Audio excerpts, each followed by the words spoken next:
everybody. Thank you for having me here. So this is my debut book. So we went to Seton Hill for my MFA. This was my thesis project. So I wrote this in 2015. Wrote it, revised it, and started querying agents in 2016. Did that for about 7 years. Got hundreds of rejections.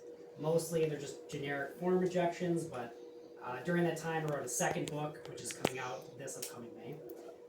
But I, for a long Pre-order time... on sale now. Yes, pre-order is live, yes. It's also amazing. I've read it.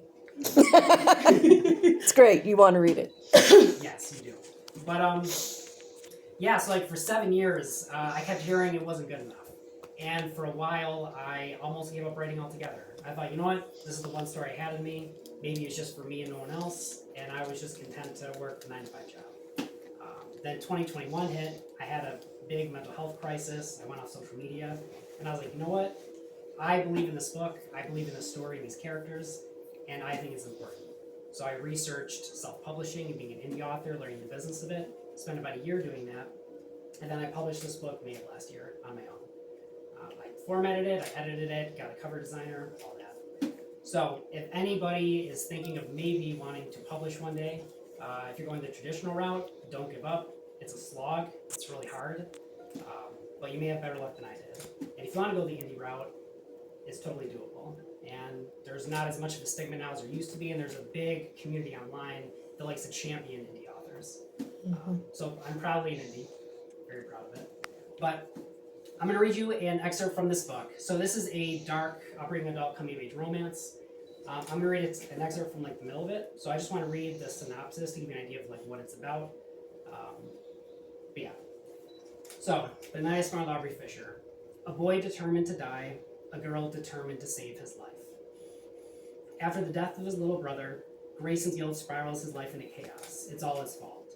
He wants to rewind the night back to erase the pain that he's caused, so he's decided. In 24 hours, he'll kill himself. Then mysterious and reckless Aubrey shows up with a proposition, a literally insane all-night adventure that will show him the beauty in the mundane. Grayson doesn't know why the foster girl with the piercings, crimson locks, and fishnet leggings is helping, especially when Aubrey harbors dark secrets of her own. Yet, as they spend his last night learning to let go of pain, Grayson may have a new choice to make. But can he ever really be happy again? Told in a heartfelt and poignant style interspersed with quirky humor, The Night I Spent with Aubrey Fisher is a coming-of-age romance about two people who need to get lost in order to find each other. So, the section I'm going to read, this whole book takes place in 24 hours, 24 chapters, each chapter is an hour a day. This is going to be part of 8 hours until. It's like a ticking time clock to an event that happens in hour 1, which is very much part of the mystery of what is supposed to happen.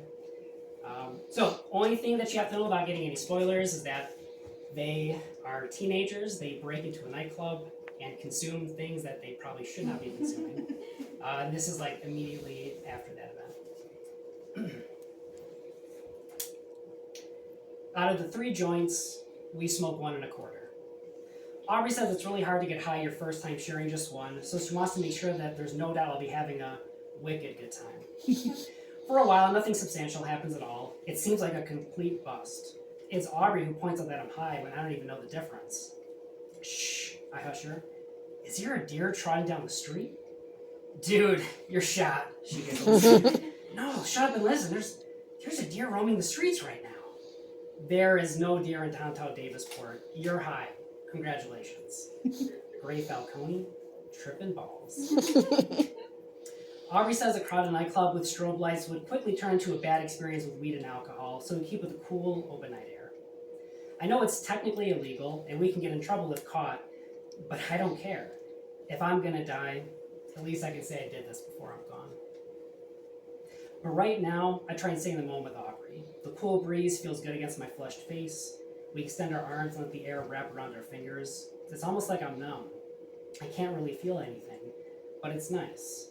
My steps feel light and weightless, and the stars in the night sky, the twinkling white amidst a sea of black, are serene, peaceful. Each step is purposeful, and each breath important. We walk in silence, and the streetlights are brought to a point that I'm forced to squint, and down the road a red light flashes at an intersection. and a few cars slowed to a stop before driving on. A group of drunk people walked past us on the opposite side of the street, and from some alley to our left, an echo of a couple shouting carries in the wind. It's all slow, all distinct. Time doesn't matter here. Anxiety is nothing but a concept. It's like waking up in the morning and trying to catch the dust and the beams of light that filter through the blinds. It makes me so happy. And a few low-rise apartment complexes greet us on either side as we leave the ghetto and enter into the better part of Davisport. Some balconies have laundry hanging from railings, air drying in the light wind. I run up and jump as high as I can, smack a pink towel, land on my feet, and spin in a circle. I look at Aubrey, and she's eyeing me, surprised. Her eyes open wide and her smile even wider. It's like she's taking me in and enjoying the taste. And there's a grin on my face too. I can feel it, but I don't remember putting it there. It's also new and wonderful and strange, but so quiet and eerie at the same time. There's no describing the state I'm in.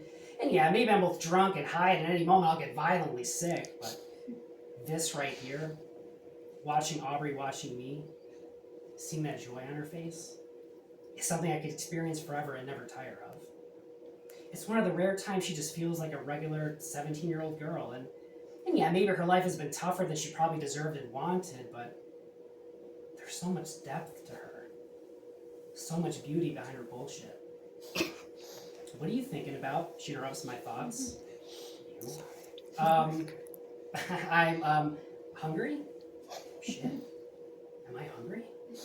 I don't know. Am I supposed to be? She nods. Eventually, it'll just come out of nowhere. But what do you want to do until then? Is it weird that I feel like swimming? She smirks. Not at all. Let's go swimming, Mr. Falcone. Lead the way, Miss Fisher. She wraps her arms around mine, and we walk down the street until we reach another intersection and turn right towards what I assume is the residential part of this district. A few cars pass us in both directions, and each time I squint at the headlights. It's not long before Aubrey yawns beside me, which causes me to yawn. We both giggle until a bench comes up on our right in front of an office building. A few feet behind is the entrance to the parking garage, which is nearly vacant. We both sit down. It's beautiful, isn't it? I ask and look up into the night. What is? The sky, the endlessness of it, how it seems to stretch on forever and ever, to infinity. She leans back, crosses her arms over her chest and looks up with me, yawns again. You're not scared of getting lost with it all up there? Like it's a giant black hole ready to swallow you into the void?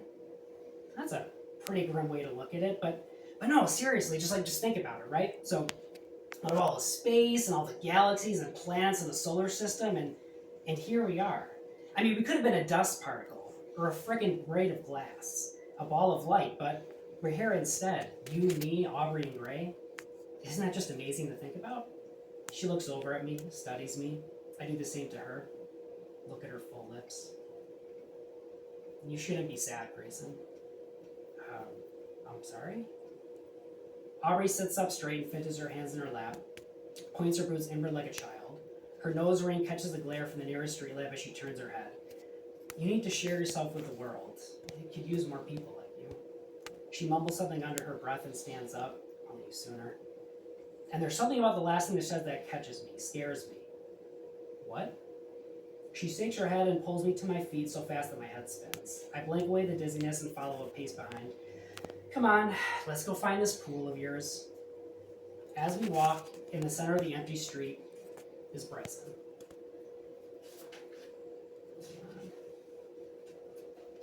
He pivots his body as we move forward, so he's also facing in our direction. He doesn't say anything, and he doesn't follow. He just stands and stares, a streetlight catching his seashell necklace. In my head, I can hear the seagull cries, the waves crashing into rocks. I should be scared or freaked out, but for some reason it feels like a good sign this time. There's no blood. He's not here to warn or remind me. He's here to tell me that he approves that this is right. And then his words echo in my head. Follow Aubrey. Stay with her. Let her show you. His words feel important somehow, but I don't know why. Not yet, like there's a hidden meaning there. And part of me wants to run up to him, wrap him in a hug, and never let go.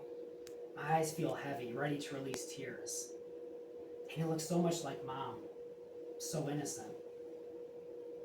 But he's not real.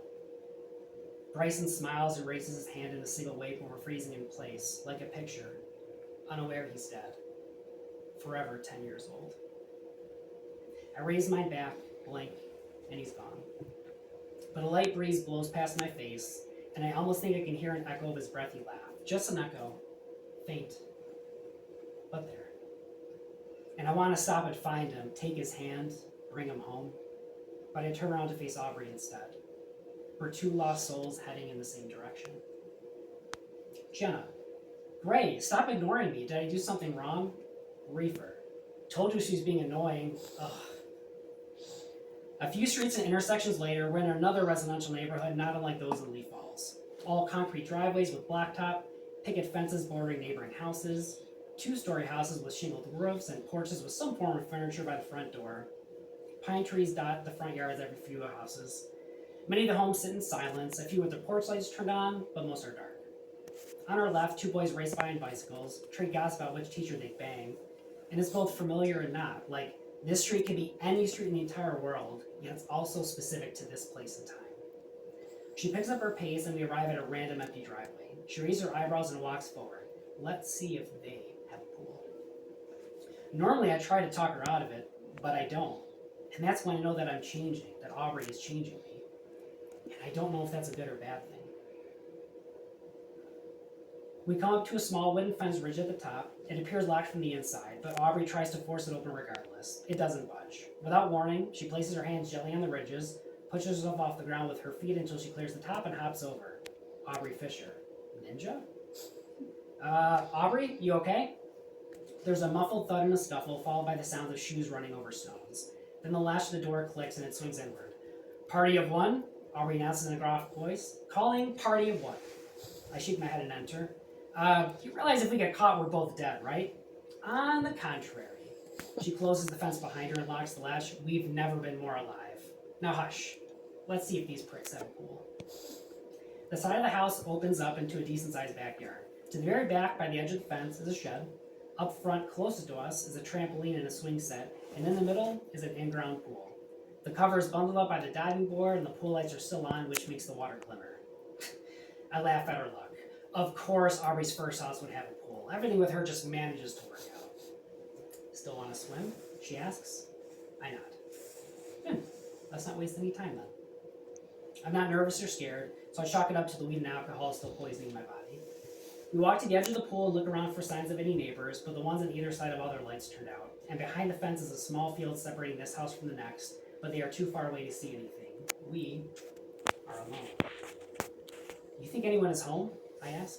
Like a kid or something? I guess we'll know for sure if the cops show up with guns. That's not funny. It's a good thing I'm not kidding. I don't have a bathing suit. Neither do I. So are we just gonna go in with our clothes? She smirks. We can always get naked. That's still not funny. And I'm still not kidding. There is no way I'm getting naked in front of Aubrey. Only Chris has seen me like that, and especially now after putting on the weight, I can't do it. Aubrey must know what I'm thinking because she drops it. Fine. Apparently you still have some self-control. We'll keep it PG-13, okay? I nod, take out my cell phone and wallet so they don't get ruined, and place the grocery bag on the ground. She takes off her boots at the same time I remove my sneakers, and she places her wad of cash, cigarettes, lighter, ID, a folded newspaper clipping, and the remaining joints down on the ground. She decides to keep on her fingerless gloves. She doesn't have a wallet or a cell phone, like she packed light, only here for a visit and not a long time. And then fear washes over me that Aubrey's going to leave. Somehow, some way, she's going to abandon me. I push it aside. I shouldn't care. I'll be dead, gone, rotting within hours. Why should I care what Aubrey does or doesn't do? It makes no sense. You're getting attached. The fear disappears and Aubrey walks to the edge of the pool to dip one toe in and test the temperature. She gives me the thumbs up, so it must be heated. I walk toward her and we stand by the edge. She looks into the water, transfixed by the lights and the glimmer of the moon on the surface. The water still ripples from where she dipped in her toe, and her reflection comes back distorted. Without thinking, I extend my hand, grab Aubrey by the shoulders, and push her into the pool. She cries out and flails her arms for making a splash. She emerges from underneath the water and wipes the red highlights away from her face. You little shit, she coughs. There's a tinge of humor behind it. Aubrey paddles over to the shallow end and walks up the steps to the concrete above the pool. I run in the opposite direction toward the diving board. Aubrey straightens her soaked clothes and runs my way, nearly trips in the process. I look around for something to defend myself and find a foam noodle. I reach down to pick it up, point at Aubrey like a sword. It's useless, but I giggle anyway. Are you really trying to defend yourself with a phallic foam noodle?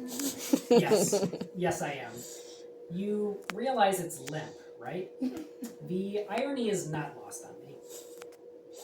Aubrey bites her lower lip, and for the first time, I see how her matted clothes accentuate the curves of her body. Her ample breasts, round butt, thick thighs.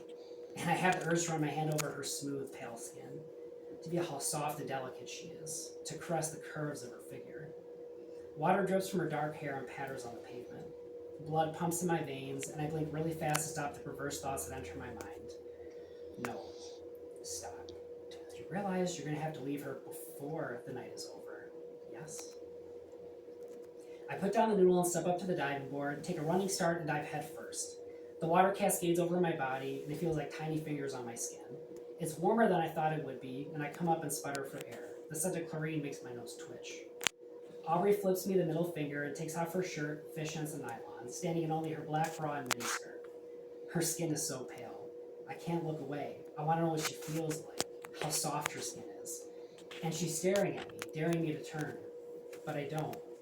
And for whatever reason, I take off my shirt and throw it into the grass. She smirks and then jumps in. We splash each other and race from the deep end to the shallow end a few times. Aubrey finds more blue floaties scattered around the dark yard, and we play around with them. Occasionally bash each other in the face. She tries to dunk my head in before I fight her off, and it's the most fun I've had as long as I can remember. I don't want to enjoy it. I don't want to have fun and forget. But I do. We dive underwater and open our eyes. It's like an alien world underneath. Everything is hazy and blue, the sound muffled. We swim to each other and float there inches apart. Her highlighted hair floats like ribbons, and air bubbles cling to her nose. I reach out a finger. She does the same. We touch the points together, and my entire hand tingles. I don't know why we do it, but it's nice, familiar. I look from our fingers to her eyes and lips. She doesn't blink. The moment is suspended in time. And I realize that I could stay like this with Aubrey forever. Would be content to keep looking at her. She smiles. I smile. And she's so beautiful. The water cools, so we both come up for air. Is this enough adventure, or do you think you have a little bit more for later? Aubrey swims up to me after we stop and rest and sit down in the shallow end. The water comes up to our chests. I scoot closer to her. What can we possibly do that we haven't already done? Well, we haven't had sex yet. My stomach flips. I wasn't aware that was an option on the table. Oh, so you want to do it on a table? She snickers. I bet you're secretly into super kinky stuff, I can tell. This whole repressed teenage guy routine, she winks. Definitely kinky. Oh my god! My face gets hot and my entire body tingles in excitement. They don't have a table, do they? She playfully splashes water to my eyes. Don't worry, I'm just kidding. I splash water back at her. Are you, though? She cocks her head. Is Grayson Falcone flirting? I roll my eyes. You got me. She rolls her eyes mockingly, and we sit in silence, move our arms underneath the water. We look at each other, not saying a word. Aubrey smacks a mosquito on her shoulder. And it's there again, that unspoken bond. It's peaceful. It's blissful. Like nothing else matters except this moment. Aubrey's the only one who's ever made me feel like this since the accident. And for some reason, I want to tell her everything, all of it. But then she beats me to the punch. Why do you want to kill yourself, Grayson?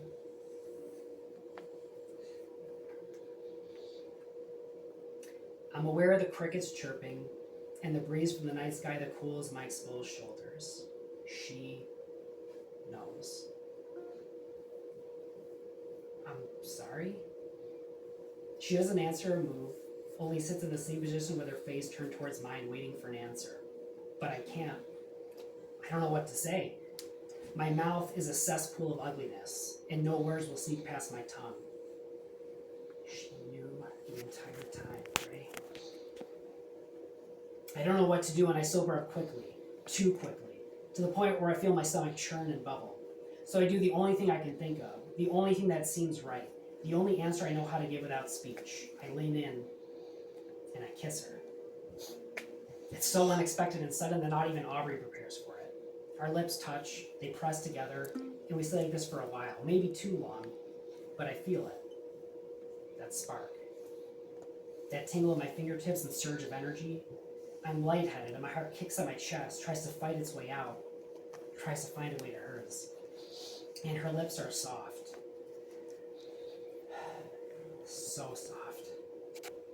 There's a hint of cigarette and vanilla that rides on her breath when it escapes from her mouth in surprise, and I suck it in, let her breath become my own, like I need it to survive, need her to survive. She releases air through her nose that tickles my cheeks, and we both pull away after what seems like hours, and she stares back shocked, her mouth open like she just seen something horrific. We sit and wait, not moving, barely breathing. It's a suffocating silence. But it was there. The sense that it felt right. And I want to do it again. I want to feel the surge of energy, the rush, feel her skin against my own, her breath and mine, our two beating hearts, the tips of our fingers, the small dimple in her cheek, the tongue ring tracing the lines of my face running up and down my chest. I just want to hold her in my arms, just us, forever. Why did you do that? She whispers. I don't know. Her jaw clenches up as if in pain as she soaks away from me. God damn it.